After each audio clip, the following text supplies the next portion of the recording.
This video is strictly going to be talking over the components, the inventory that's inside each of these different styles of fishing. This is a fishing and hunting kit. I know very little about fishing, so unfortunately I'm not going to be able to help you out with exactly even what these things do. More of just telling you what's in the components so you can compare the difference between the two, and then use that information for maybe tailoring your own fishing kit based on how much size you have.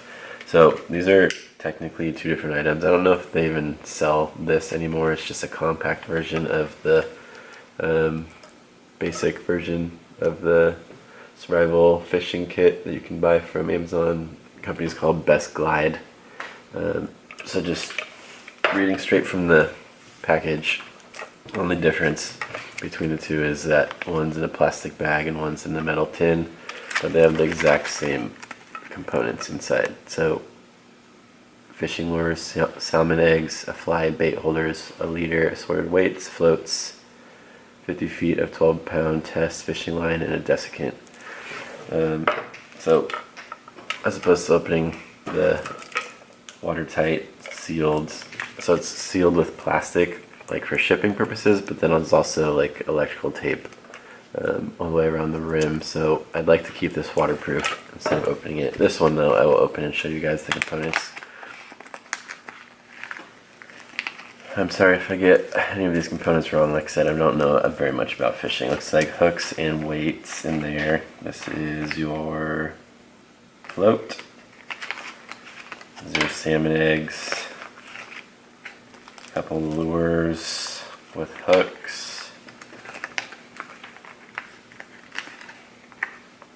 Got a fly.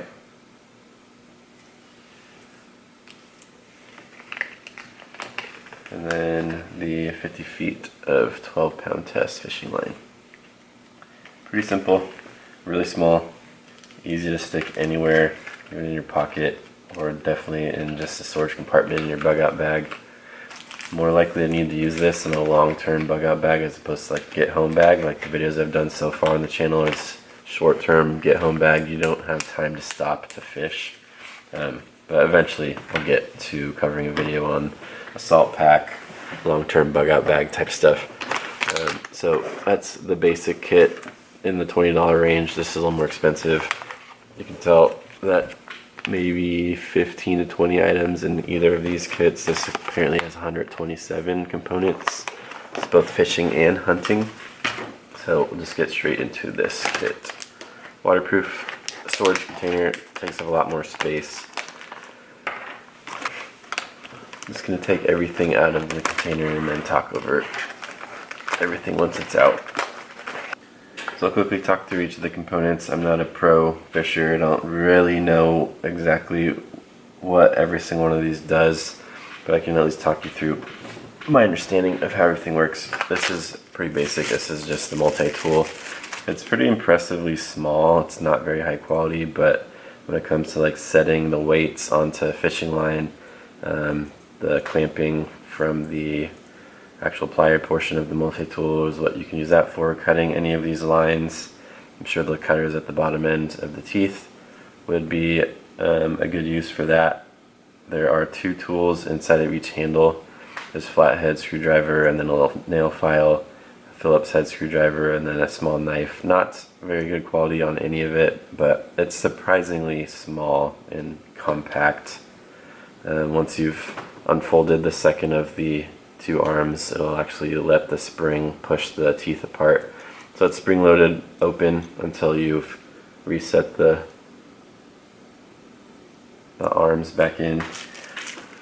It's in a somewhat waterproof little plastic inside of this nylon sheath. You could keep this in the kit or the included waterproof container, or you can loop this around your belt or keep it in your bug out bag or something like that. It's pretty basic, just 100 yards of 8-pound monofilament fishing line. It's a lot more than the 50 feet of 12-pound test line you get in this kit, but there's more space for it, obviously. So a big difference between the kits there. This is what's called a Yoyo fishing reel. I think what it's designed for is after pulling out some of the slack and then setting this little tab onto the teeth, that it's got all this coiled up tension from that coil spring down in there inside the reel. As soon as, whether it's a fish or something in the trap that you've set with the snare wire, as soon as a tiny little bit of tension gets pulled in this direction, it will release the trigger and then it will pull tension, whether you use it as, like I said, whether you use it as a fishing implement or a way to apply tension to your snare wire. It's from a company called Mechanical Fisher Company, yoyoreel.com, made in the U.S. I'm sure it's designed primarily for fishing, but I think you can also apply it to the trapping portion of this fishing and hunting survival supplement. After that, you've got 4 zip ties. You can use that for either the fishing or the hunting portion of this kit. 20 feet of snare wire. It's actually fairly thick metal wire. Probably elected to use wire as opposed to some sort of rope or thread or cable because it's very hard to chew through this. Pretty heavy duty and could maybe grab slightly larger game than just rats and small rabbits, stuff like that. After that you have 20 feet of 50-pound test in this little spool, and then there's 15 feet of bank line. This is what's called a stringer. It's 6-foot stringer. From my understanding, it's basically just like a fish leash. Put this either through the gills or through their mouth, back behind their lip, and then thread the slightly sharpened end back through this this ring. And it's a way of keeping the fish alive in the water while you continue fishing. If you're not quite ready to cook it yet and you don't want it to start decomposing. After those components, we'll go on to the lures. There's 5 lures, and then 5 grubs, 5 artificial lures, 5 artificial grubs, as opposed to the 1 or 2 in this fishing kit. And then you've got 5 salmon eggs in this kit as opposed to just 4 in this one. After that, you've got 2 floats compared to just the 1 float here.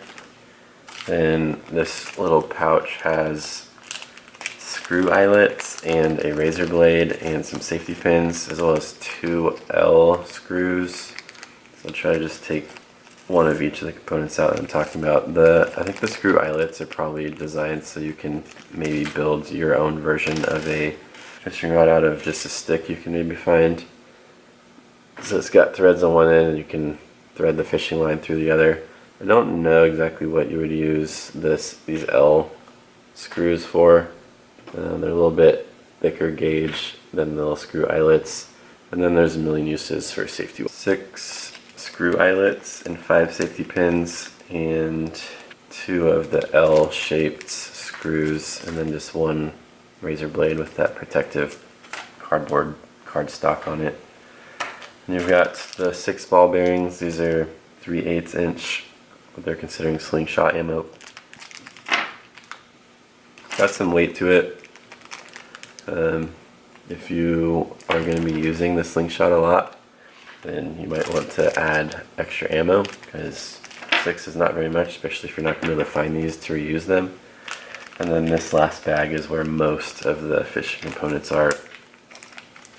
So everything's individually packaged inside of here. These are the weights. There are 25 weights, 25 of those. And here are 20 swivels. And then in here are 30 hooks, as well as 4 jig heads. So with everything back in here, it's fairly well packed, like densely packed. There's not a ton of room for anything else. If you were to take something out, just to make room for something else, obviously you got more flexibility, but with everything pushed down pretty hard in there, there's only a little bit of extra room at the top. Nothing to say that you can't completely relocate everything from this kit into a bigger container. Either make it easier to get to, easier to find it, easier to organize, or to add extra things. Like I said at the beginning of the video, I'm not very familiar with fishing in general, so I would not be surprised if I got a lot of this wrong. If I was wrong, definitely go ahead and correct me in the comments.